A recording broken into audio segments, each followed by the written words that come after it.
So I had to choose which one I was currently looking at.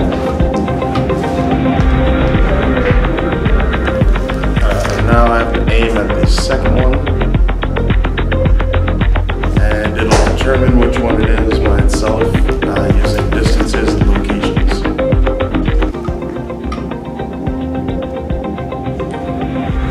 So this determines my error for the location, and will allow me to do the markup if it's beyond, or if the error is under 25 millimeters. So I started with the face profile. I start by aiming the laser at one corner of the face. I want to trace it about a foot back from the face so that I get an accurate description of the round. I just want to finish where I started.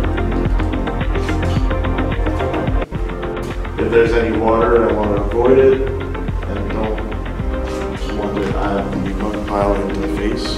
Once I'm done, I just click stop. So this will give us a face profile. After I go to the center line step, the machine will aim by itself at the desired center line, at the desired height.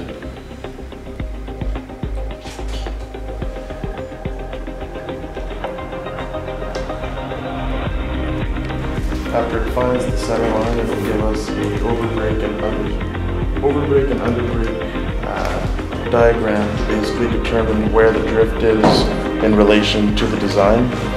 As you can see, the blue is the design, the green and the red here is the drift, which is here in reality. Everything that's green is good, everything that's red is overbreak, 27% here, and everything that's blue is underbreak, 6%. You can tell that the back's too low, the floor is too low, and it's about 0.2 meters too wide. The next step is the crank line or smoke mark. Basically the center line, either on the floor or the back, whatever is most desired by the driller.